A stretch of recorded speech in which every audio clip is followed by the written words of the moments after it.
Good morning everyone, ব্লগে চলে সবাইকে অনেক অনেক স্বাগত। আজকের দিনটা ঠিক এখান থেকেই শুরু করলাম। আজকে হচ্ছে আর মাছের ঝাল করবো। দেখো আর মাছের ঝাল কীভাবে করবো সেটা সেই রেসিপিটাই তোমাদের সাথে শেয়ার করবো। সাথেই থাকো, দেখতে থাকো। আর এদিকে ছোট্ট করে তো দেখিয়ে দিই কী কী রান্না হয়েছে। ভাত তো হয়ে গেছে, আর এখানে হচ্ছে পালং শাক, আর এখানে হচ্ছে আলু ভাজা, আর এখানে হচ্ছে চাটনি,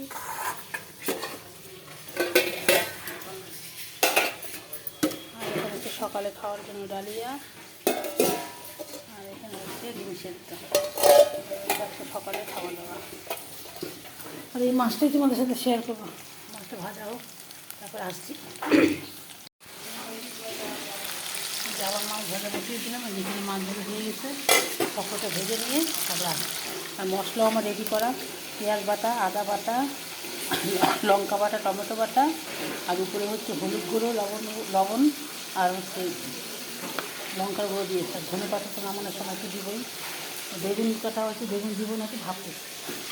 ঠিক আছে, সাথেই থাকো। আবার এটা মাছ ভাজবো, ঝোলটা করবো।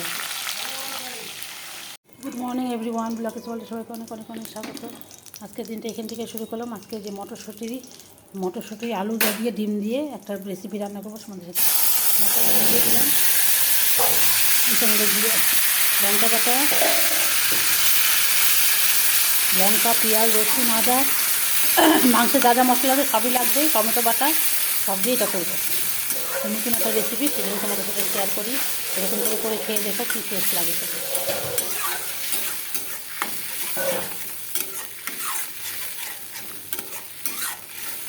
মটরশুঁটি আর আলু দিয়ে করবো। আর ডিম যে ভেজে রাখছি, ডিমটা কাঁচাও দেওয়া যায়, কিন্তু কাঁচাটা গন্ধ করবে জন্য আমি এক্সট্রা করে ভেজে রাখি। আর দেখবে যে পাবদা মাছ হবে, পাবদা মাছের ঝাল হবে সর্ষে বাটা দিয়ে, পরে করবো। এটা করে নিই।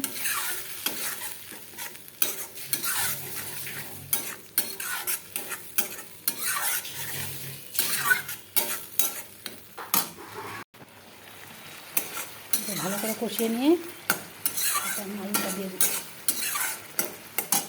আলুটা আমি হালকা সেদ্ধ করে রেখেছি, আলুটা দিয়ে দিব।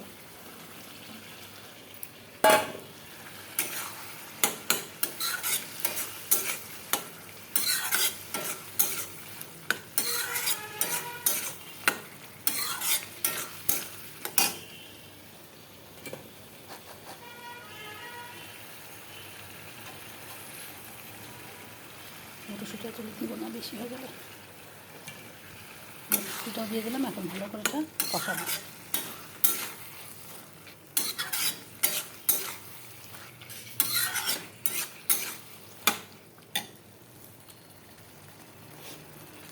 ফুল লাগছে না।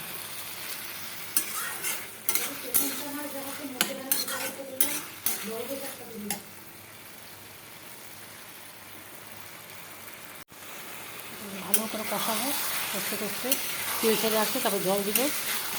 মাখামাখাই হবে, এটা বেশি ঝোল হবে না। তারপর ডিমটা দিয়ে দিব।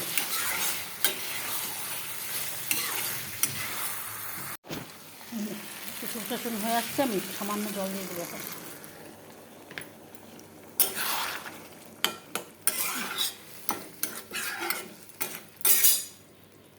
একটু জল দিয়ে ঢেকে দেবো। এটা মাখা হবে, বেশি জল দিব না টমেটো। এটা এখন ঢেকে দিব, সিদ্ধ হলে তারপর উপরে গরম মশলা দিয়ে দেবো নামানোর সময়। আলুটা সেদ্ধ করে নিচ্ছি, আর একটু সেদ্ধ হবে আলুটা। এই যে এটা হচ্ছে, দেখো না, ডিমটা আমি ভাজা ডিমটা আমি দিয়ে দেবো দিয়ে।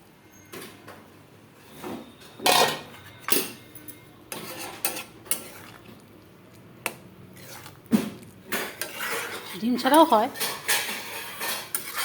এখন মেয়ে পাবদা মাছ খাবে না, সেজন্য একটু ডিমটা দিলাম, তাহলে ডিমটাও হয়ে যাবে। সব ডিম দিয়েও করা যায়, ডিম ছাড়াও করা যায়। নামানোর সময় একটু গরম মশলা দেবো, ব্যাস। তখন এটা ঢেকে দেবো, আস্তে আস্তে সিদ্ধ হবে।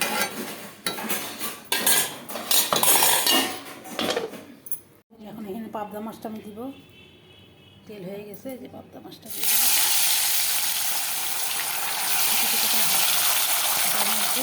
সর্ষে বাটা দিয়ে দেবো।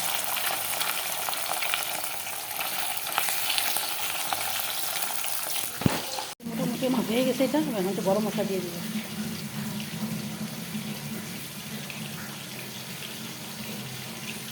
এটা আমার কমপ্লিট।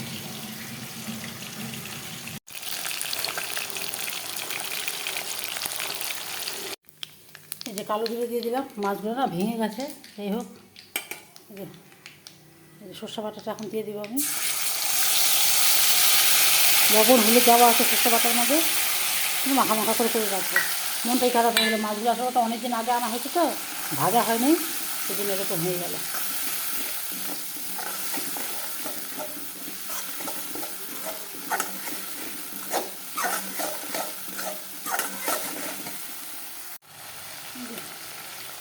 সর্ষে একটু জলটা দিয়ে দিব।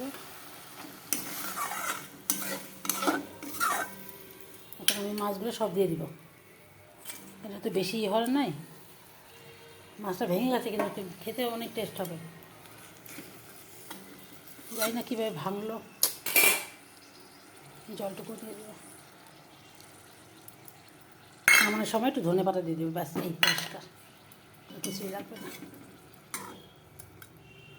এটা মধ্যে বেশি ঝোল দেবো না, এরকমই থাকবে।